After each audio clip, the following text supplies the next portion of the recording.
Everyone, welcome back to the channel. So हम continue कर रहे थे सर्कल चैप्टर फॉर ग्रेड 10, जिसमें हमने ऑलरेडी बहुत सारा ऑब्जेक्टिव कंप्लीट कर लिया है। आज का जो ऑब्जेक्टिव है एक बहुत ही इंपॉर्टेंट थ्योरम है। इन डिटेल इन्फॉर्मेशन चाहिए, पूरे वीडियो को ध्यान से देखिए, बीच में स्किप मत कीजिए, नहीं तो डाउट्स रह जाएंगे। So let's get started in today's video. तो जैसा कि आपको बोर्ड पे दिख रहा होगा, that is theorem of angle between tangent and secant. हमने बहुत सारे थ्योरम पढ़ा है इस चैप्टर में। थ्योरम ऑफ टेंजेंट पढ़ा, उसका कन्वर्स पढ़ा, टेंजेंट सेगमेंट थ्योरम पढ़ा, सेंट्रल एंगल, क्रेब्ड एंगल, बहुत सारे थ्योरम हमने पढ़ा। अभी ये जो angle between tangent and secant, ये कभी हमने नहीं सुना था। So this is one new interesting point जो बहुत इंपॉर्टेंट है। इस थ्योरम का जो स्टेटमेंट है आपको अभी स्क्रीन पे दिख रहा होगा। सो स्टेटमेंट के हिसाब से अगर एक एंगल सर्कल के ऊपर आउटसाइड में लाई करता है और उसका दूसरा साइड, एक साइड सर्कल के ऊपर लाई कर रहा है, दूसरा साइड सर्कल को इंटरसेक्ट कर रहा है, देन उस एंगल का मेजरमेंट उसके इंटरसेप्टेड आर्क का हाफ सर के ऊपर से गया है। ऑब्वियस मेरा भी जाता है कई बार, बट डोंट वरी। अगर इस स्टेटमेंट को मैं थोड़ा इजी वे में कन्वर्ट कर दूं तो इसका जो न्यू स्टेटमेंट ये होगा, एक सर्कल के टेंजेंट और सेकेंट के बीच में जो एंगल बनता है उसका मेजरमेंट उसके इंटरसेप्टेड आर्क का हाफ होता है। इजी बन गया ना थोड़ा। तो ऐसे ही मैं आपको बहुत इजी वे में इसको एक्सप्लेन भी कर दूंगी। तो इसको समझने के लिए पहले एक डायग्राम देखते हैं। ये अगर मेरा सर्कल है, यहाँ से अगर मेरा टेंजेंट ड्रॉ हो रहा है, let this point as point Q पे मेरा टेंजेंट ड्रॉ हो रहा है। इधर एक सेगमेंट क्यू आर और इधर का सेगमेंट क्यू टी है। एक टेंजेंट का दो सेगमेंट, दो साइड में। अगर यहाँ से मैं एक सेकेंट ड्रॉ करूंगी, let's as the secant P Q, जो सेंटर ओ को टच करके जा रहा है, तो एक डायमीटर बन गया डेफिनेट। थ्योरम के हिसाब से ये जो एंगल इसके बीच में बन रहा है, दिस टेंजेंट सेगमेंट और ये सेकेंड के बीच में जो एंगल बन रहा है, इसका मेजरमेंट इंटरसेप्टेड आर्क का हाफ होगा। इसका इंटरसेप्टेड आर्क कौन सा है? ये वाला आर्क है इसका intercepted arc. Late this point S P S Q जो है इसका इंटरसेप्टेड आर्क। तो हमें प्रूफ करना है कि इसका मेजरमेंट ये आर्क का हाफ है। तो लेट्स सी हमें गिवन क्या क्या है। गिवन इज फिगर है, ये एक सर्कल है जो सेंटर ओ के साथ। तो figure is a circle with centre O P Q is the secant, Q R the tangent segment, arc P S Q is the intercepted arc by angle P Q. We need to prove measurement of angle P Q R is equal to half of measure of arc P S Q. So let's start the proof. In this figure, OQ is the radius of the circle. अभी अगर ये radius है और ये tangent segment है, radius और tangent segment के बीच में जो एंगल बनता है that is 90 degree, because these both are perpendicular to each other. OQ और QR एक दूसरे के साथ परपेंडिकुलर होंगे बाय टेंजेंट थ्योरम। ऑलरेडी हमने प्रूफ किया हुआ है। अगर आपने अभी तक वो नहीं पढ़ा है, जाके वो देख लीजिए, लिंक आपको डिस्क्रिप्शन पे मिल जाएगी, या फिर आप प्ले लिस्ट में सर्कल वाले चैप्टर पे चले जाइए, वहाँ पे आपको सारे रिक्वायर्ड वीडियोस मिल जाएंगे। सो यहाँ पे OQ perpendicular to QR, hence OQR is equal to 90 degree by tangent theorem. अगर OQR 90 डिग्री है, देन PQR भी 90 डिग्री होगा, सेम ही एंगल है, बस OQ साइड एक्सटेंड हुआ है। Angle PQR is equal to 90 degree. So this is our equation 1. Now coming to the arc. So measure of arc PSQ. ये जो PSQ arc है, ये एक सेमी सर्कल बन रहा है, क्योंकि ये एक PQ डायमीटर है, तो PSQ सेमी सर्कल बनेगा। अगर सेमी सर्कल बनेगा तो उसका मेजरमेंट क्या होगा? 180 डिग्री होगा, क्योंकि कंप्लीट सर्कल 360 डिग्री होता है। तो अगर ये हुआ 180 degree, equation 2, because PSQ arc is a semi circle. अभी अगर इक्वेशन 1 और इक्वेशन 2 के राइट साइड को हम देखते हैं, ये 90 और ये 180। So 90 is equal to half of 180. 90 is equal to half of 180. अगर यहाँ पे मैं 90 की जगह PQR रिप्लेस कर दूं, 180 की जगह PSQ रिप्लेस कर दूं, half of measure of R PSQ, क्योंकि अगर इसका वैल्यू हम डाल रहे हैं उसकी जगह पे हमने लेफ्ट साइड के वैल्यूज को रिप्लेस कर दिया, कोई प्रॉब्लम नहीं होगा। So हमें क्या मिल गया यहाँ पे? एंगल PQR का measurement half of R PSQ, that is proof. अभी ये तो हुआ हमारा थ्योरम का, बट नॉट नेसेसरी कि हर एक सेकेंड डायमीटर होगा। अदर देन डायमीटर जितने सारे कॉर्ड्स हैं वो भी तो सेकेंड ही है। अगर मेरा सेकेंड इधर चला जाए या फिर इधर चला जाए, यहाँ जाएगा तो ये एक एक्यूट एंगल बन रहा है, यहाँ जा रहा है तो ये एक ऑब्ट्यूस एंगल बन रहा है। फिर उस सिचुएशन में क्या ये थ्योरम एप्लीकेबल है? अगर एप्लीकेबल है तो कैसे उसको प्रूफ करना है, let's see. So now coming to the second situation, second condition, when the secant is not the diameter. जब ये जो सेकेंड और टेंजेंट सेगमेंट के बीच में जो एंगल है वो एक्यूट एंगल बनेगा, तो वो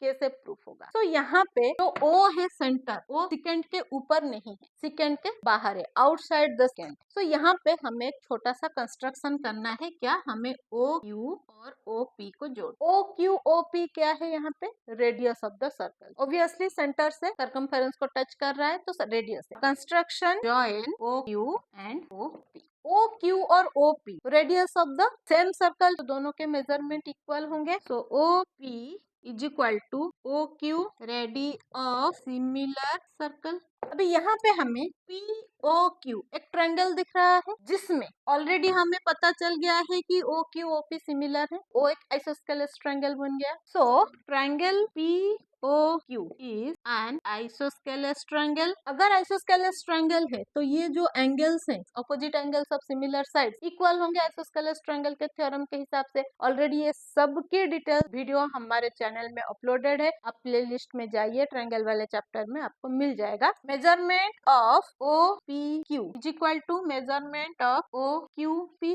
late this as x by isosceles triangle theorem. अगर ये पूरे ट्रायंगल के तीनों एंगल का मैं सम ले, so measure of POQ plus measure of OPQ plus measure of OQP, ये 180 डिग्री हो जाएगा एंगल सम प्रॉपर्टी। सो अभी तक हमने जो जो किया है सारे हमने प्रीवियसली पढ़ा हुआ है, कुछ न्यू हम नहीं कर रहे हैं, सारे प्रीवियस नॉलेज को यूज करके ही हम प्रूव कर रहे हैं। मेजर ऑफ POQ, यहाँ पे इसको हम x और x रिप्लेस कर सकते हैं। यहाँ पे हमने x लिया हुआ है, इसके वैल्यूज को POQ plus 2x is equal to 180 degree, let this as equation 1। अभी ये दोनों को हमने लिया था x and x, let this angle as y। तो यहाँ पे measure of OQP plus measure of PQR equal to 90 degree. Tangent theorem already मैंने बोला हुआ है प्रीवियस ग्रुप में ही, कंडीशन 1 में, कि ये जो एंगल है ये 90 डिग्री होगा क्योंकि एक रेडियस है और एक टेंजेंट सेगमेंट है। यहाँ पे हमें पता है इसका वैल्यू x और इसका वैल्यू y, तो रिप्लेस कर देते हैं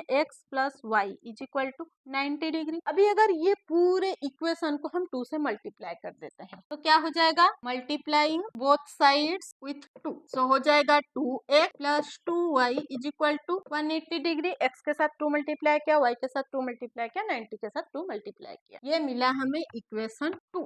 अभी अगर हम इक्वेशन 1 और इक्वेशन 2 को देखते हैं तो दोनों के जो राइट साइड है वो इक्वल, अगर राइट साइड इक्वल है तो लेफ्ट साइड्स भी इक्वल होंगे। From equation 1 and 2, POQ plus 2x is equal to 2x plus 2y, both side में 2x कैंसल हो गया, सो POQ का मेजरमेंट मिला हमें 2y। सो इसका मेजरमेंट मिला हमें 2y, इसका मेजरमेंट हमें मिला था y। Angle PQR is equal to half of angle POQ, क्योंकि इसका मेजरमेंट y और इसका 2y अब भी हमें मिला है यहाँ पे, तो इसका वैल्यू इसका हाफ है। जो POQ है वो अगेन एक सेंट्रल एंगल है। जब सेंट्रल एंगल है, सेंट्रल एंगल का क्या प्रॉपर्टी है? उसका मेजरमेंट उसके इंटरसेप्टेड आर्क के साथ इक्वल होता है, अगर आप लोगों को ध्यान में है सेंट्रल एंगल की theorem. So PQR is equal to half of measure of RPSQ, so ये एंगल जो है इसके साथ इक्वल होगा, तो हम इसकी जगह पे इसको रिप्लेस कर सकते हैं। सो हेंस हमें प्रूफ मिल गया। सो हमने पहले प्रूफ किया अगर डायमीटर दिया है तो कैसे प्रूफ होगा, क्योंकि वहाँ पे राइट एंगल मिलता है। फिर उसके बाद हमने प्रूफ किया अगर एक्यूट एंगल है तो कैसे प्रूफ होगा। अगेन अब आता है situation obtuse angle. Now coming to the third condition, when the secant and tangent creates an obtuse angle. जब ये एंगल ऑब्ट्यूस एंगल होगा तो कैसे प्रूफ होगा कि ये जो इंटरसेप्टेड RPSR है वो इस एंगल का हाफ है। तो यहाँ पे गिवन में दो चीजें मैंने ऐड किया हुआ है, मैंने यहाँ पे ये एक्सटेंशन जो टेंजेंट सेगमेंट है उसको ऐड किया है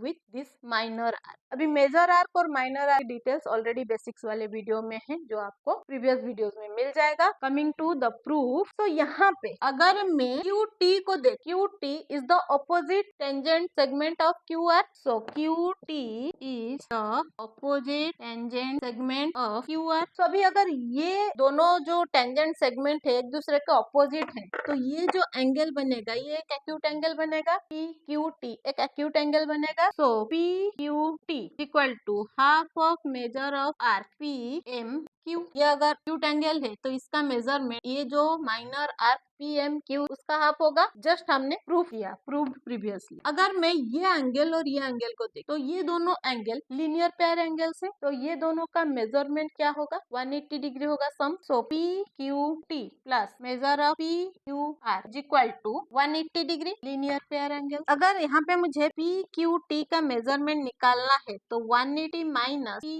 क्यू आर हो जाएगा, ये पी क्यू आर इस साइड आकर सब्ट्रैक्ट हो जाएगा। Let this as equation 2। अगर मैं इक्वेशन 2 का वैल्यू इक्वेशन 1 में रिप्लेस करती हूँ, replacing P Q T in equation 1, 180 minus measure of P Q R is equal to half measure of P M Q. ये जो पी एम क्यू और P S Q arc है, एक minor arc और एक major arc है। हमने already basics में पढ़ा हुआ है मेजर आर्क और माइनर आर्क का जो सम होता है वो 360 होता है, क्योंकि वो मिलके पूरा कंप्लीट सर्कल बनाते हैं। तो यहाँ पे मैं पी एम क्यू की जगह 360 minus P S Q replace कर सकती हूँ। 180 minus measure P Q R is equal to half 360 minus measure R P S Q. की जगह पे मैंने 360 minus P S Q replace कर। अगर मैं ये लेफ्ट साइड को एक्सेस रखती हूँ और राइट साइड को सॉल्व करती हूँ तो मुझे क्या मिलेगा, यहाँ पे half multiplied 360 minus half measure of R P S Q. जो हाफ था इधर ये दोनों के साथ मल्टीप्लाई हो गया ब्रैकेट ओपन होने के बाद। अभी यहाँ से अगर मैं सिंप्लीफाई करूंगी ये हो गया 180, तो मुझे मिला 180 minus half measure of R P S Q. अभी मैं दोनों साइड को अगर कंपेयर करूं 180 minus P Q R equal to